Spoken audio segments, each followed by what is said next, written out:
Hello, hello, everybody. Welcome to the virtual edition of 65 Roses Golf Classic, benefiting the Cystic Fibrosis Foundation. I am Robin Gelfenbein, and I'm going to be your host for this evening. I am so excited to be here. CF has always meant so much to my family. I think a lot of you know that, and I'll be sharing that why in just a second. But I do want to encourage you to let us know in the chat. Feel free to give us applause, use emojis, comments, or whatever. We'd love to have some back and forth since we're not able to be in person together tonight. So when I was little, I'm the oldest of three girls, and my sisters Lori and Jill and I used to go over to the Nortons, and we loved to go to the Nortons. The Nortons was always such a fun place. It was the Norton family. It was Judy and Dave and their daughters, Carrie, Laura, and Stephanie. And when we were little, we used to play this fun game where we would call each other by our middle names. So it was like, Carrie, oh my God, I had written this down, I'm forgetting. I know it was Laura Ann, Stephanie Dawn, and I know my sisters will help me out. Let me know in the chat what Carrie's middle name is, because I'm totally spacing. Oh, Carrie Lynn. And so we played this fun game, and we always would just like play hide and seek in their house. And Laura always would win because she was super smart, not to discount the intelligence of the rest of the Gelfenbeins and the Nortons, but she was always incredibly smart, and that always stood out. The other thing that stood out to just my sisters and me was that when we were at their house, or sometimes when we would walk through the door, Laura would be lying down on some kind of a mat, and Judy quite often would be cupping her hands, and she would be pounding Laura's back. And that was to loosen the mucus in her system and help her cough that up. And Laura was an incredible person. She was a painter, she was a flautist, and unfortunately, Laura passed at the age of 15. And that had a huge impact on obviously the Norton family, but our family as well. And shortly thereafter, my family created the Laura Norton Fund. And what's great about that, as well as all the money that's been raised for CF over the years, is that now a lot of that money goes towards a vest. So now we don't need to have parents or caretakers like cupping and hitting the back of somebody who's living with CF. So the treatments and the therapies that have been developed over time are really powerful, and it's all thanks to wonderful and generous donors like yourself and other people who've donated over the years. So we have got such a fun night planned for you. We have Chris Berman here from ESPN. I'm going to be doing a Q&A with him in just a little bit. And I also invite you to ask some questions. So you will see a Q&A at the bottom of your screen, or whatever device you're on, you'll see a Q&A. So feel free to put your questions in there, and I will also be looking for those a little bit later once we get to that point. We also have a super cool prize that we are going to be giving away. So stay to the very end, because you will have a chance to win a round of golf, and of course lunch, because Roger's involved. So a round of golf and lunch with Roger, and if schedules permit, maybe Chris as well. So stick around to the end of that. We've got CF's ambassador, Bryn Hennessy, and she's going to be sharing her story. And now, without further ado, I would like to introduce one of the biggest sports fanatics I know. He's the guy who tried to get me to play golf when I was little, and I clobbered my head with a putter, which is the one club you don't swing. He's the man I affectionately call Golfenbein, and he's the person with whom I share the initials RAG. He is my dad and the man who inspires me every single day. Please give a very warm welcome, give him all the love in the chat, to Roger Gelfenbein. Hello there, Robin. Hey, Raj. That was a great introduction. Thanks. Very well done. Exactly the way I wrote it for you. You're adorable. And Robin is daughter number one. Jill and Laurie are 2 and 3, but Robin is very, very special. And she's also a professional interviewer. So instead of a banana like me asking Chris some of the questions, Robin's going to do that. But Well, before happy I to go, help out. Thanks, Deb. well, I gave you all the questions, so you should be okay. No, I came up with some myself. Thank you very Okay. much. Chris, you can decide which ones she came up with and which ones I came up with. Anyway, before we go too far, I want to say a special thank you to Dave Dixon. Dave and I talked earlier today, and as you all know, he's with People's Bank, and People's Bank is going to continue to sponsor us as they always have. So put out a shout out for Dave Dixon and the $5,000 gift from People's Bank. So Dave, thanks very much. Robin sort of covered the waterfront as to why this is important to our family. We've all been involved since Laura died, excuse me, in 1987 when she was 15. Started out just fixing people's golf clubs, and out of that came, people always wanted to pay me for doing it. I said, no, make a donation to cystic fibrosis. And out of that grew the Laura Norton Fund, which continues to today. And it's been really great to be able to help families with cystic fibrosis through the fund. So thanks to all of my friends that are on this Zoom call. And I'm going to turn it right back over to daughter number one, back to Robin. Thanks, Raj. Okay, so before we get things rolling, we wanted to just share a quick message from Dr. Mike Boyle. He is the president and CEO of the Cystic Fibrosis Foundation.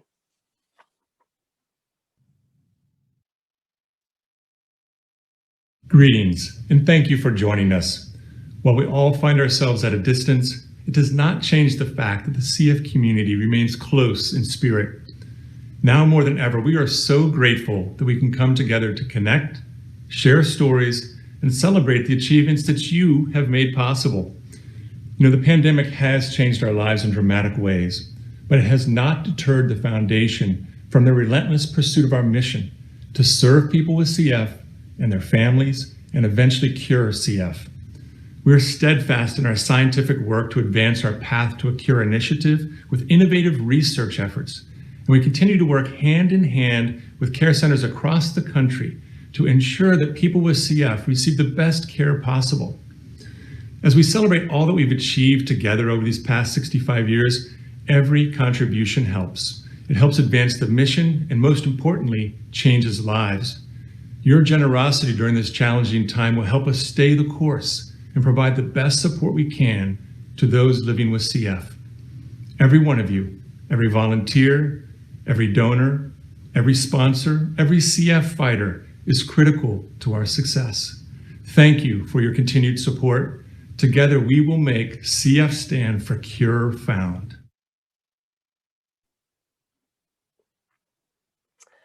All right, and that is obviously why we are all here tonight, to make CF stand for Cure Found. Now, if you are just joining us, I know sometimes with these Zooms, it can take a little bit. I just wanted to let you know that at the end, we are going to have a special prize. So you're going to want to stick around for your chance to win that, which is lunch and golf at TPC River Highlands. I did not mention that before. With my old man, Roger Gelfenbein, and if his schedule permits, Chris. All right, speaking of Chris, I am so thrilled to bring him up next. He has been named National Sportscaster of the Year 6 times by the National Sports Media Association. He and his shows have won 10 Emmys and 12 Cable Ace Awards. And he, as you all know, is a true ESPN pioneer. It is my great honor to introduce legendary sportscaster Chris Boomer Berman. Give him some love in the chat. Hey, Chris. Well, Robin, you got me? I got you, and I got you. I can hear you. Wait a minute. I feel confident I'm going to be able Here to we go. Wait a minute. The suspense is killing us. All right. Sorry. Listen, it's okay. How are you? I'm good. That intro obviously was written by you, not by the other rag. I can tell. Oh, yes. Thank you. I'm glad to know you're already on my side, and I'm glad that we've got a little friendly conversation. No. We're good in that department. Well, thank you so much for making time and being with us tonight, Chris. I'm not going to tell you whose questions are coming first, but I love that you are a fan of wordplay, and you've obviously come up with like so many nicknames for players over the years. Like for those of you who don't know, like Daryl Strawberry Shortcake, Mike Pepperoni Piazza, Jake Daylight Come, and you gotta Del which is one of my favorites. So I wanted to know, like, how did that start? Out of the thousands of nicknames, or the more than 1,000 nicknames you've come up with, which is your favorite? And which nickname would you give my father? All right, so that's a lot of questions, but I this is know. good. We have time. That's the beauty of Zoom. That's right. First of all, Robin, so how it got started is a longer story. My favorite nickname, the nicknames that work the best, whether it's baseball or football, and there's some for golf, are ones that you don't really have to know, oh, he's a golfer, or he's a pitcher, or he plays running back in football, or this is where he went to school. The ones that work the best, you don't really have to be a sports fan. So to answer your question, what's my favorite over 2,000 or whatever the number is? If you're on TV for 40 years, you have a lot of them. So Bert Blyleven is a Hall of Fame pitcher. Okay. But his nickname is Bert Be Home Blyleven. Because every parent has said it. Every kid has heard it. You don't have to know that he has a curveball. He pitched for the Minnesota Twins or what. You don't have to know any of that. Be Home Blyleven. A lot of the old baseball ones, for me. I mean, by the way, I had a youngster once come up to me and said, Mr. Berman, all your nicknames, your best one is Babe Ruth. I went, well, I can't quite take credit for Babe Ruth. I wasn't around then, but right. There's, John Lowenstein was a baseball player. Tonight, let it be Lowenstein. You remember the beer? Of course, let it be Lowenbrow. Yeah. But again, so there was a baseball player. It's an odd name, Oddibe McDowell. His nickname was Oddibe Young Again McDowell. See, again, you don't have to know who does he play for, what does he play. It doesn't matter. Right. They're based on food, Mike Pepperoni Piazza. They're based on movies. It's a game everybody can play. How did they start? Yeah. Did them at Brown on the rare night that we weren't in the library in the 70s. Might have had a beverage or two. Obviously, Perrier. Actually, that was above our budget then. And looking at box scores because there was no cable, there was no this, and having fun with the names. Fast forward to my first year at ESPN, 1980, first full year. I did the 3 a.m. show, Robin. Wow. That's midnight on the West Coast. But it is, I don't care if that's your regular shift. You're not quite, stuff comes out, is what I'm trying to say. And a couple of these from Brown came out on a May night at 3 a.m. It was either a pitcher named Frank Tanana, whose nickname was Tanana Daiquiri, or John Mayberry was a big slugger of those days. And John Mayberry, RFD. Again, you don't have to know what position they came out. We wear this little earpiece called an IFP. And the producer went, what? And I almost I thought for a minute I had said a 4-letter word or something, and, but the camera person was laughing. I could see them, and went to commercial and nothing fell down. It was okay. And the next night I threw out 1 or 2 more, and the next thing you know, we had 2,000 of them. It's a longer story, but here's the one thing that I hope everybody understands.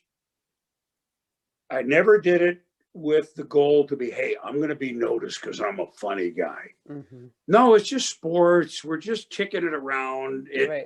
the history of baseball has nicknames. I'm giving you a long answer, but and then they morphed into some football and some golf hey, so the young man that had a chance at the Masters, this is a debut here on our 65 Roses. Ooh, How how exciting. He didn't end up doing great on the final day, but his name is Abraham Ancer, Ancer. His nickname would have been Abraham, there will be an answer, let it be. Okay. Oh, And that's that's a new one this week, debuted right here on our 65 Rose channel. wonderful. Thank you. We are honored that you're sharing it with us. Since you were talking about the early days and working that late shift, I was curious to know, like, what were some of maybe the funnier things that happened? Like, were there like long sections of dead air? Did you run into like lots of technical problems, or like what are some of the funnier moments from that time? Well, we were 2 tin cans and a string. So I have a short one and a long one. The short one, the first month or two, we went on, Rob, on September 7th, 1979. I started October 1st. I was 24, long hair, mustache, Ron Burgundy. You know, that's how we looked. Sure. It worked. It was a good look then. And at any rate, the first month or two, we didn't really have, our control room wasn't set. We only had about 80 employees, I might add, in the very beginning. We got to remember, ESPN was not what we know it is now. Right. And so the control room where they ran the tapes and they, controlled the cameras, etc. Mhm. A big cable ran out kind of a garage door that was ajar, and there was a truck like you see at the games outside. Well, it was late October, or kind of like now, it was chilly. Mhm. And apparently not during a show, but about 8 o'clock when not any shows were on, a skunk found his or her way into the studio. Oh God. Didn't think much of it, apparently. Did what they do and left. Now, none of us saw that skunk. And so we went in to do the show. And have you ever had a skunk get in your garage? You remember as a kid? I mean, I'm just asking. Anybody you know? Well, here's the thing. Ugh. It leaves. You open the doors. You open the windows. The smell stays for 3 weeks. It doesn't leave. Oh. And it was like doing a show with chloroform. Oh. And so imagine trying to be funny or give the sports, and no, it's a skunk smell. It's you're in there for 45 minutes. So that was one. Ay, ay, ay. The best story, and I'm taking too long on it, but then again, we put a quarter into the phone booth, right? We're okay. So Yeah, we're totally fine. Roger remembers when it was only a nickel, though. So I'm dating myself. But so we had taped college football our first couple of years. The only college games back then were on at 1 o'clock or 2 o'clock on ABC. And ESPN made a deal to show 5 games. You had to wait 24 hours till they were over, and then we could show them. So the way ESPN did it was, the big game was on Saturday night at midnight, Michigan against Ohio State. I'm making this up. Mm-hmm. Sunday, there was no Sunday night football. So on tape, Sunday night at 8 o'clock, we had UCLA against USC. Tuesday night, we had like what we call the C game. Okay.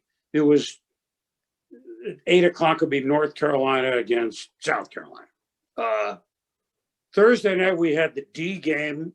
So we're going down as we go here. Mm-hmm. That was like Bowling Green against Miami of Ohio. Okay. Now, the E game, in other words, the bottom one, wouldn't run until Friday night. Now, that's 6 days after it was played. Oh, wow. And it was like Heidelberg against Muhlenberg or somebody like that. And at any rate, here we are. We have the first quarter on. It's 10 o'clock at night. The call comes up from the tape room. I'm the only one in the newsroom to do the late show. Chris? Yeah, Ray, down at tape. Yeah? What's up, Ray? Oh, my God, we have a huge problem. What is it? Everybody okay? Yeah, well, what is it? A fire? What? No, worse. I mean, what do you mean worse? He went, well, we went, there were these big reels, 2-inch reel of tape. Played the first reel for 30 minutes. We went to our commercial, which really was a PSA or Ginzu knives or something stupid. No, this is all true, by the way. I'm not doing this to be funny. No, no, Okay. no. I'm just laughing at the recognition of Ginsu. No, I'm saying haven't thought of that in Ginzu so long. knives, they were Oh, on sure. every friggin' hour. Mhm. At any rate, I said, yeah, so what happened? He goes, well, then by accident, we put on reel 6 instead of reel 2. And I went, okay, how long has that been on? About 15 minutes. Well, 15 minutes. What are you doing down there? Well, there's a lot going on. What? Well, we need you to come on and say something because this 3-hour game is going to be over in about 10 minutes if you don't. And okay. And I kind of had 3 minutes to get together and put a tie on, etc. And I said something to the effect of, well, hello, you're not Rip Van Winkle. You didn't fall asleep for 20 years, but even though you folks out there know, and I know that the score is Heidelberg 35 and Muhlenberg 32, because you just saw it. We had a little mistake. We're going to go back to action late in the first quarter with the score Heidelberg 3, Muhlenberg nothing. Those 10 touchdowns, they never happened. Enjoy the rest of the game. And then we ran it for 3 hours, and then I came on after the game. So that's a long answer, but that actually did happen. And Wow. we've come a little bit from there. Yeah, I would say so. So you've obviously had like so many interactions with fans over the years, and you did very early on in your career via letter, and I'm sure like you're seeing people in person, but is there some kind of response that you got from a fan that like really touched you that you will never forget? That's a great question, and I don't get to discuss this. There's 2 different levels of that. First, I'll go kind of the personal one, but then it's a bigger answer. So in the late 80s, I had a chance, and it got publicized a little bit. NBC came after me, and I had been at ESPN 10 years, and the best move I never made, Robin, was obviously not leaving, so I stayed, and the rest is the best. But basically, they were offering me ×4, and there's no need to get into it. I mean, I went to Brown, I can add, blah, blah, blah, blah.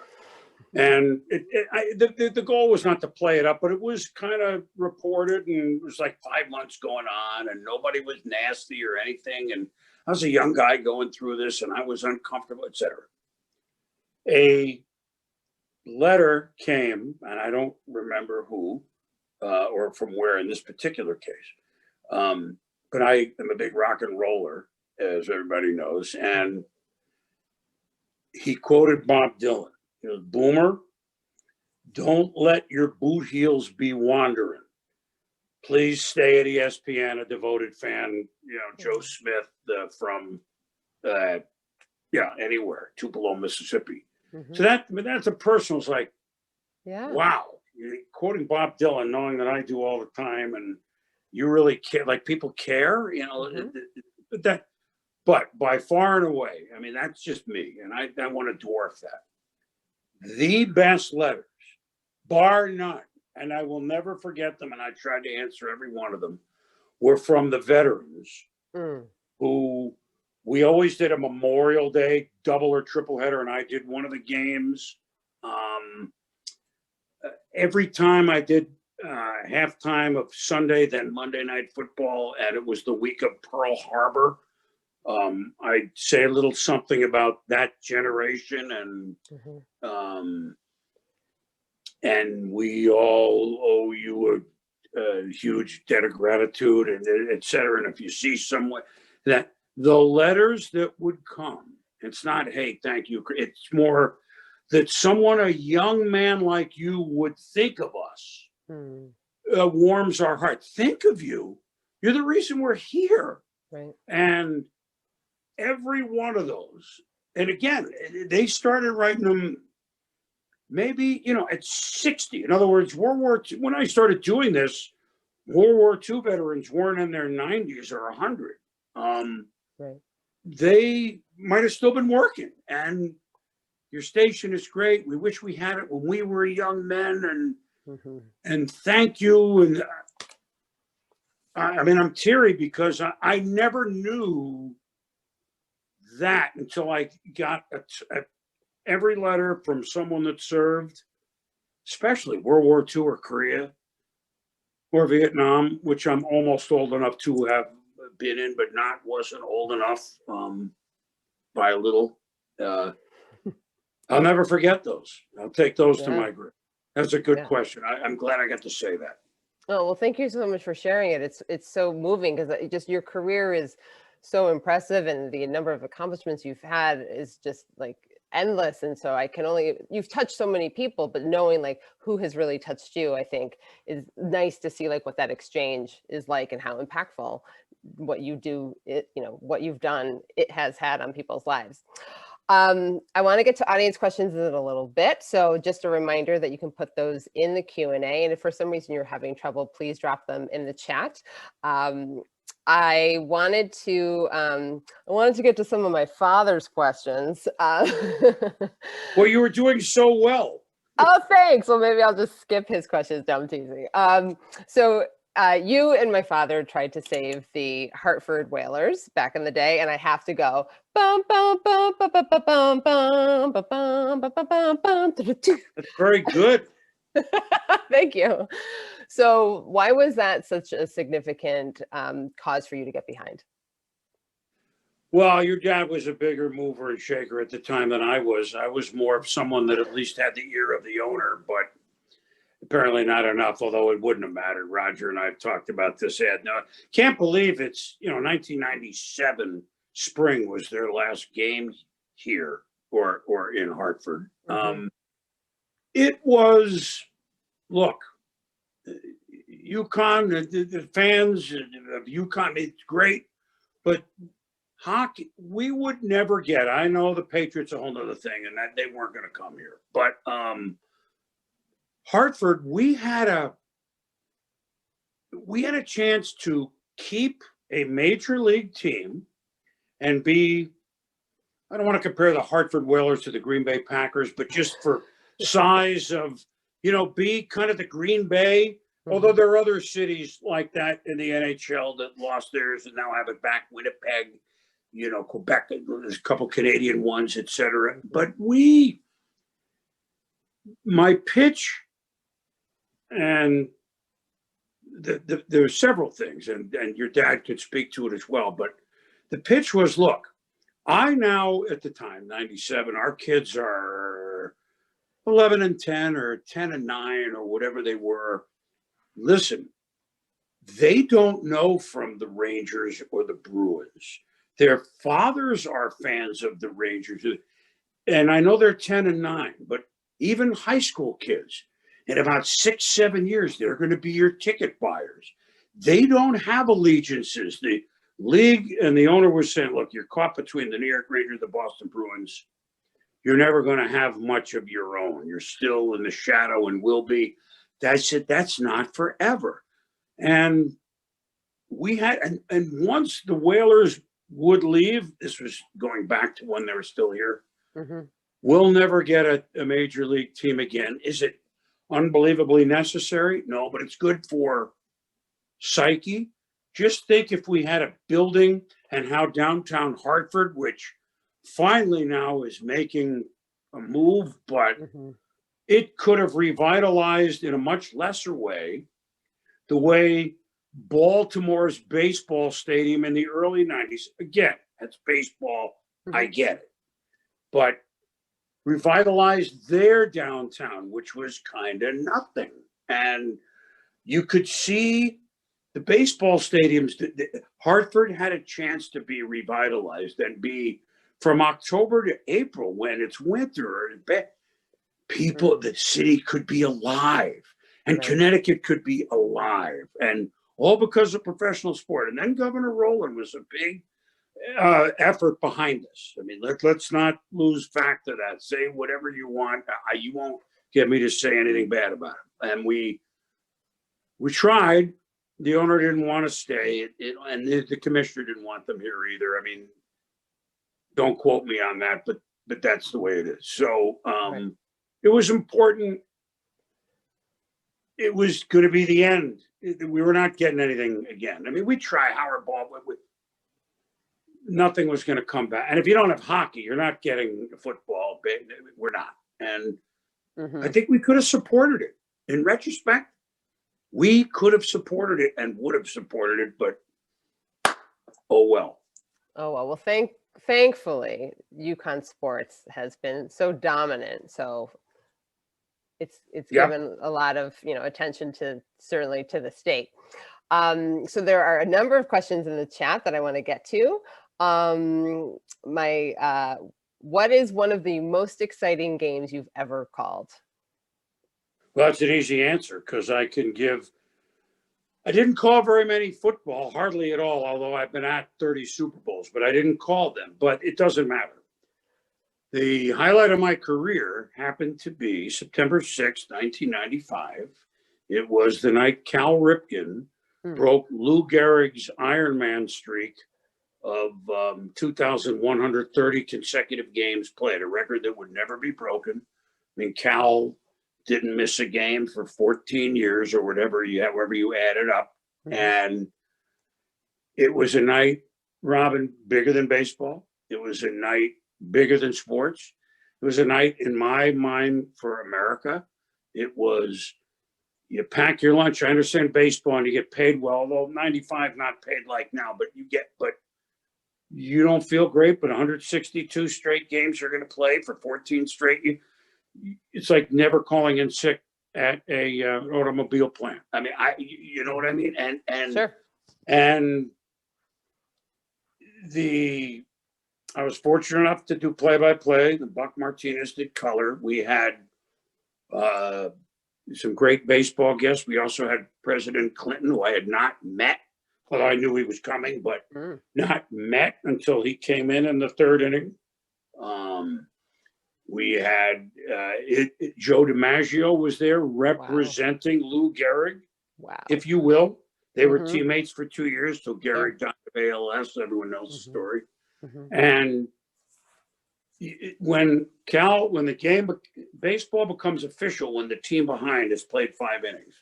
So in the middle of the 5th inning, California was behind and they made it, their third out, and it was official. And number 2131 came down on the warehouse out in right field, and it was a 24-minute ovation. And Cal went around and shook everyone's hand. None of it was planned by him. And we said nothing for 23 minutes, Buck and I.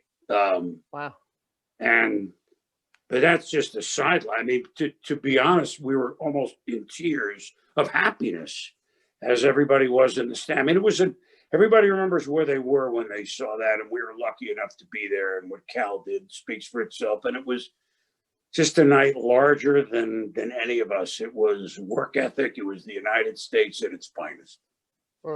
I could see why that would leave such a huge impression on you. So you've been so involved with supporting the Laura Norton Fund. So, as somebody who was close with Laura when we were little, thank you. And I also wanted to know, what motivates you to continue to support Laura's fund that keeps helping so many people who are affected by CF?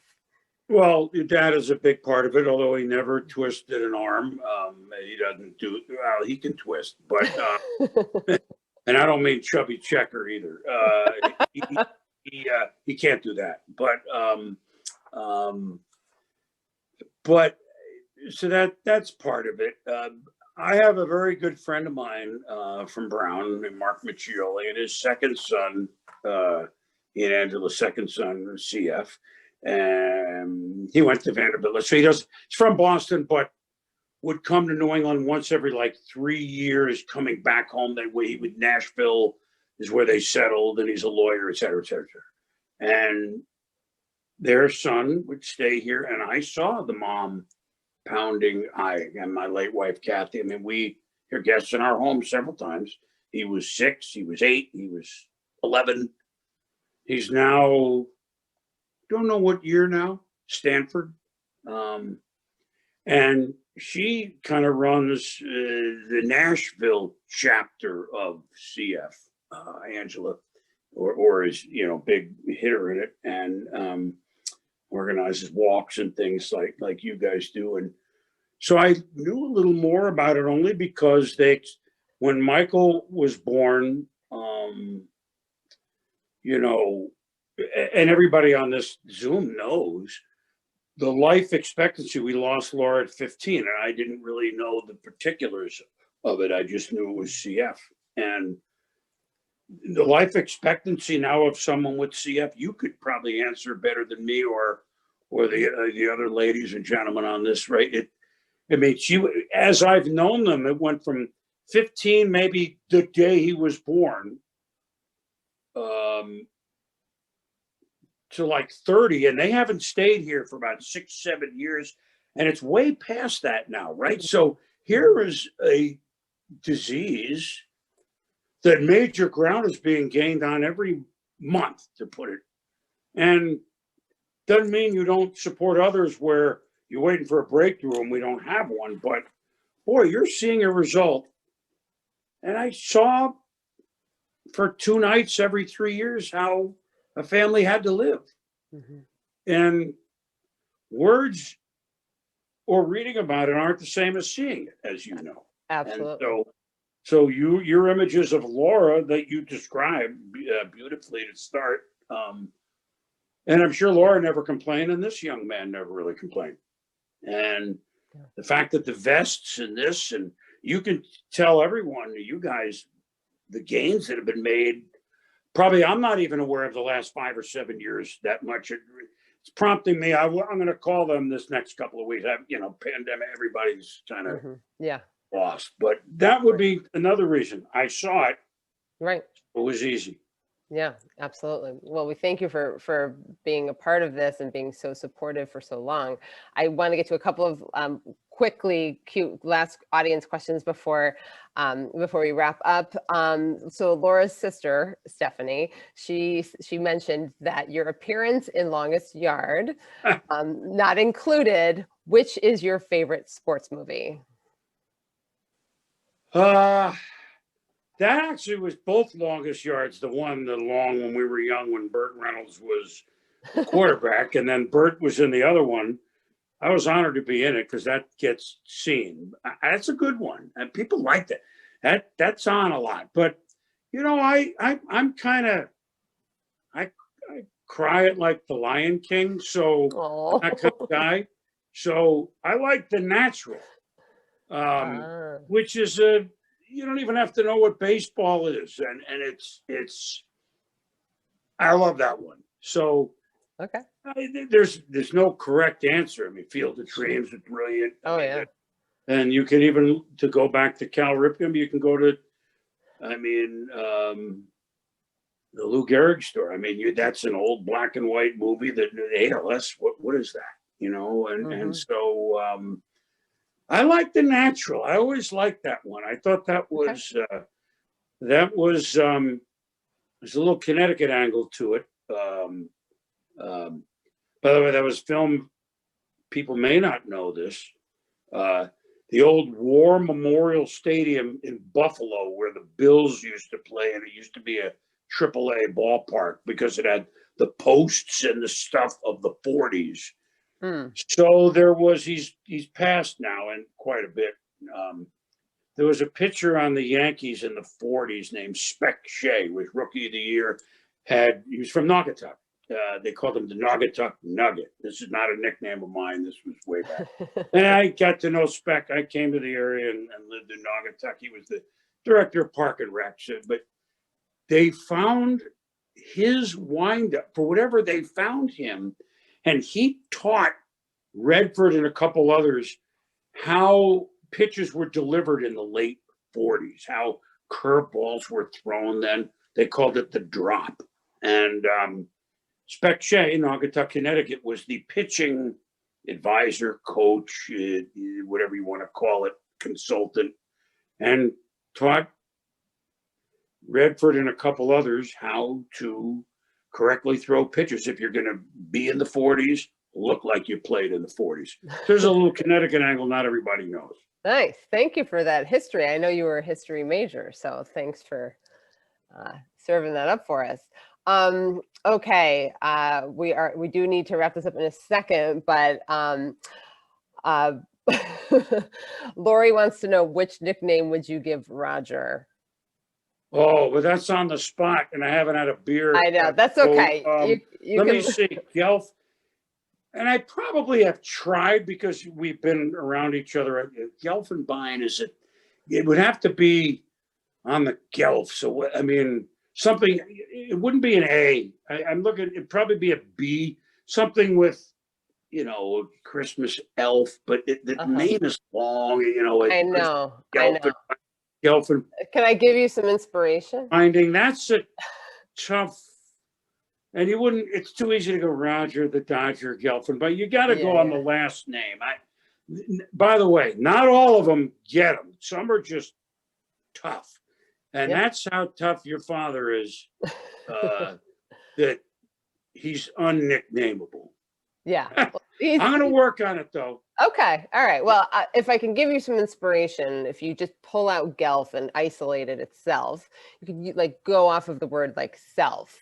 Okay. So people say elf on the shelf. I could do Gelf on the shelf. If you just did Gelf, okay. Yeah. If you just if you just isolate that part, that might help maybe. Well, you wouldn't want to say about your father, cute. He's very Gelf serving, would you? No, he's not at all. No, I'm just saying. Oh, I like where you're headed with it, though. Dawn is saying, how about the Gelf taught? He's Gelf. Oh, that's nice. That's good. He's done it all by his Gelf. I mean, so if you shorten it, you could do something with it. Okay. And I'm going to see if I can think of another nickname for you. I know you've got a couple, but I'm going to see if I Me? can. Yeah. Oh, I mean, not right this second. Well, no. There's some of them they're all. I mean, the Boomer or the Swami, they're out there. Right. But somebody wrote once I used to get nicknames, by the way, letters with lists of 50, and if I laughed at any of them, I used them. I mean, I had ghostwriters everywhere, and so. One for me sent in was, "I'll never be your beast of Berman," which is and I went to that was a good for you because you're such a music lover too.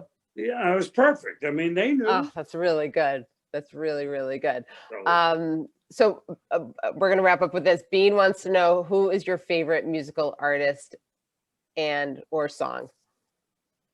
ooh. Well.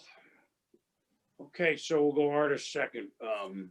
I got to know a lot of them personally, who were sports fans. So it was rock and roll and music. Not every musician is a sports fan. Not every sports fan knows rock and roll. I mean, they might, like classical music, or you might not like music at all, though I find that hard to believe, and I feel bad for them. So favorite song of all time, it could be Like a Rolling Stone by Bob Dylan. That's going to be tough to knock off. I could put, for Elton John, who just was Mozart. I mean, he was a genius. I never met him. Not yet. Never met Dylan. Well, I haven't. They're around, but I don't know. But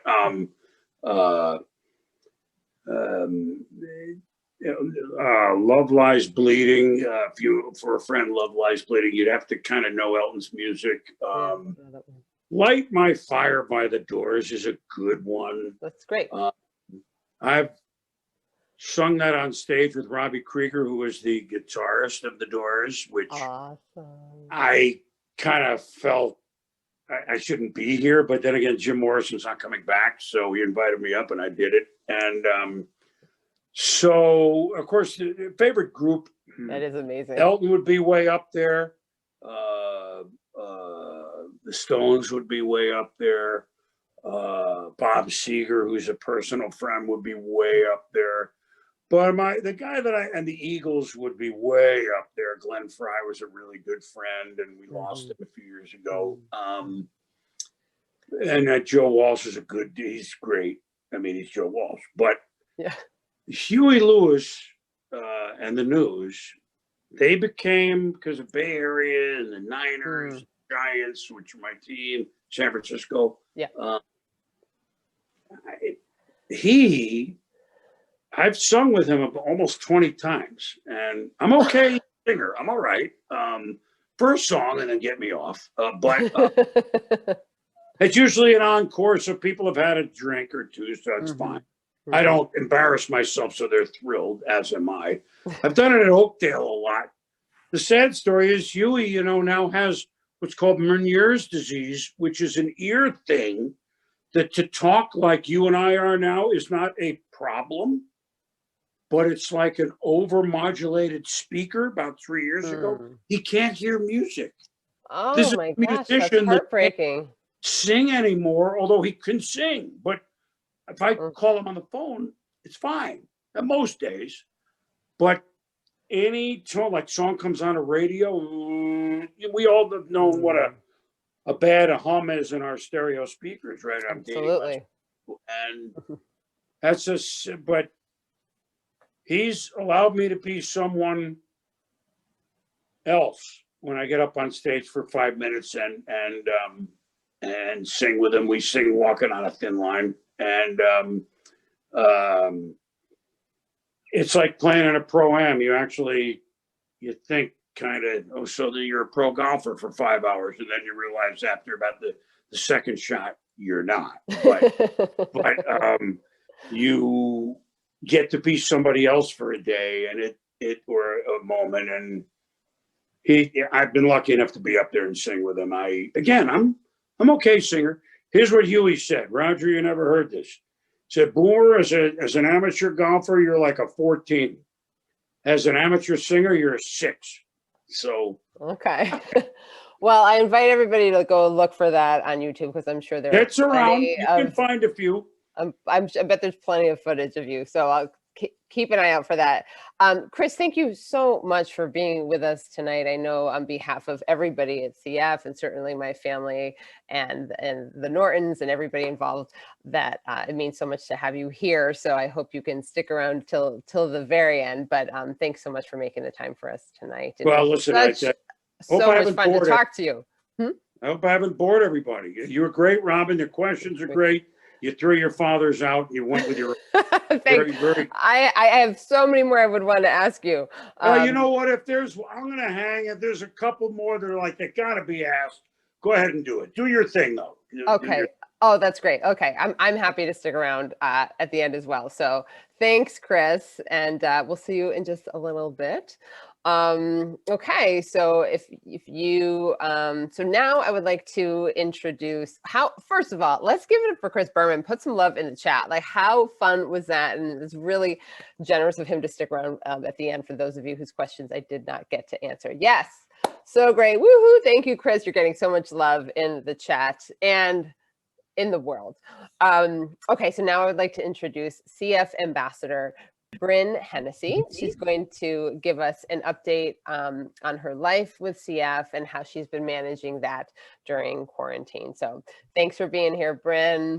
Let's give Bryn so much love too.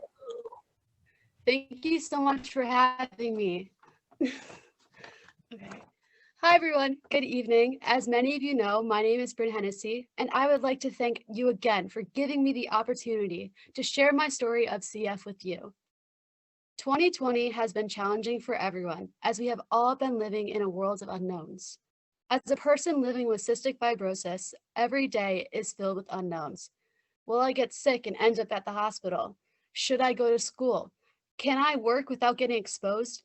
If I skip this treatment, will I risk an illness? Did I remember my pills? Living in a pandemic has helped people see what it is like to live with CF. For 16 years, I have been practicing the "don't forget a mask" and "stay 6 feet apart" motto. and still managed to wind up in the hospital this year on my 16th birthday. Sounds fun, right? I'm pretty sure this has been the sickest I've ever felt. My lung function dropped dramatically, and I didn't want to get out of bed. I spent 3 weeks there, and I felt as though there was no end in sight. Luckily, I slowly improved and had the help of Trikafta, the life-altering treatment that I have all of you to thank for. I started it in the hospital, and the mucus purge was disgusting, but a breath of fresh air in my opinion. I finished out the majority of my school year at home, and then COVID hit, and everyone joined me. I was so nervous and scared and afraid to go back to the hospital. I've been lucky so far, though. I started back at school this week, but I'm back at home because someone tested positive for coronavirus. To tell you I am not afraid is an understatement. I'd like to thank each and every one of you on the Zoom call tonight for all of your support in our life-saving mission. For the past 65 years, the CF Foundation has remained steadfast in its mission to find a cure for those living with cystic fibrosis. Together, we have made remarkable progress, but the journey does not end here. We still have more work to do. Thank you.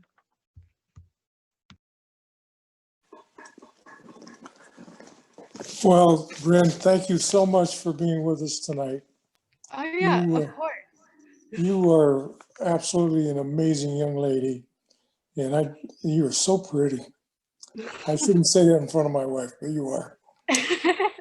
And we all feel sorry, so sorry that you missed your party on your 16th birthday. So we Yeah. wanted to get together, and all your friends on this call and throughout pretty much all of Connecticut really admire you and love what you stand for. So I think your mom's got something nearby that she's supposed to be bringing in. Is she there? Yeah, she's picking it up. I don't know what she's doing. She's on her way. She's coming. Oh, that's so cute. Here. So we wanted to celebrate your birthday with a little cupcake. Oh. Oh, there we go. Mom's coming through again. All right, you can blow that out for us, and then we're gonna all say happy birthday. Hey, Happy birthday, Bryn. Bryn. Thank you so much. From everybody. Now, Bryn, you got to stay with us because we got a little surprise for you. We understand that you've got a little bit of a gym and you got some equipment that you're using to try to get a little bit stronger. Yeah, And you noticed, right? Yeah, I did. Oh my God, you look so wonderful. Anyway, the one thing you don't have is an exercise bike. Yes. And I so do. the Gelfenbein family and the Laura Norton Fund are going to be able to put together a couple of bucks to get you a really, really nice exercise bike. So we're Thank going to you. coordinate that with your mom, and you'll be able to pick out what you like. Oh, All right. thank So you. that should help your lung function and make you feel a lot better. And we're Oh all my excited that we're going to be able to help you out that way. This is great. Thank you so much. You're welcome. This is great. Okay. All right. Well, you're great and you deserve it. All right. Well, I want to thank everybody that is on the call, on the Zoom call tonight for being here. I want to thank my amazing daughter, Robin, for putting on quite a show. She's really good at what she did. Chris Berman, you're not on the picture here now, so you can't respond to me. But my buddy, you exceeded all expectations. My expectations were very high for what you were going to do, but you blew it out of the park. You and Cal Rickman blew it right out of the park. So great job.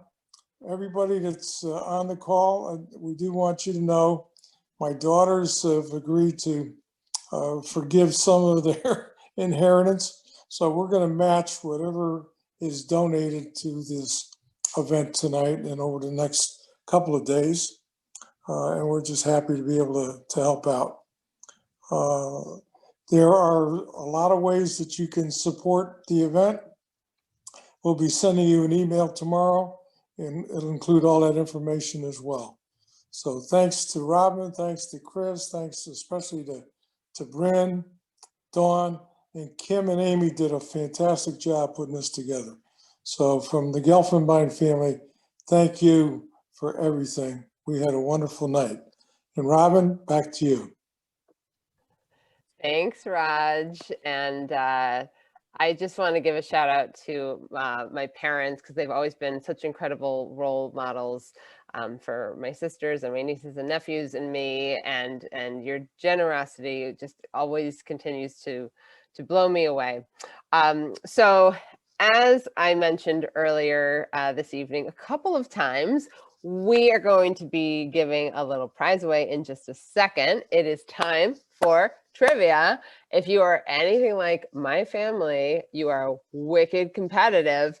And I want you to know that the first person who gets this answer right is going to win lunch and a round of golf at TPC River Highlands with my dad. And if the stars align in schedule and Chris's schedule allows, then Chris will join you as well. Okay, so I'm gonna keep my eyes in the chat. Get your fingers ready, everybody. Do your thing. Get your fingers ready because the question is, and it's the first person to get this right, who's not related to me. Okay, so Jill's like, let's go. Okay, here we go.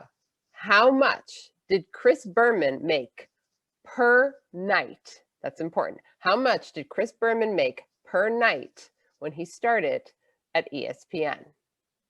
Drum roll, drum roll. Jill says 50. Amy, Joseph says nothing. That's actually a fair answer. $100.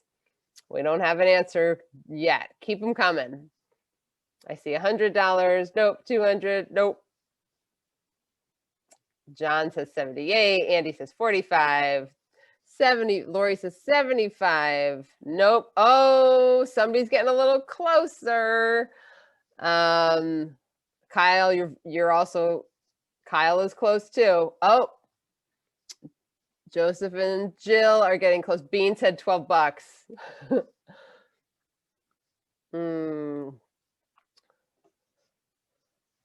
I'm going to tell you right now, Joseph and, keep going. I'm going to repeat, somebody who is not related to me. And somebody who is related to me got it right. So just look back in the chat and take a peek. Robin Bean just, oh, there you go. I was going to say, Bean got it. Bean Corcoran. Oh, and Joseph at the same time. I'm guessing you're related. They are related. Okay. Well, congratulations, Bean. You are our winner for this evening. So give some love to Bean in the chat. And I want to, I know my dad just thanked a bunch of people. I just want to thank everybody as well. Bryn and my parents and Chris Berman, everybody at CF, and all of you for being with us tonight and making a difference. And please don't forget to donate. We will drop that link in the chat for you once again. And if for some reason you run into any trouble with your donation, it should work okay. You can always, and Kim put Amy put the number in as well. You can always give Kim a call at the office tomorrow at 860-632-7300. But if you can go ahead and just click on that link right now and donate, that would be wonderful. Since Chris offered to stick around a little bit longer, I'm going to do the same. But if you do need to go, thank you so much for being here. Thank you for being part of the CF community and for contributing, and I hope you have a great night.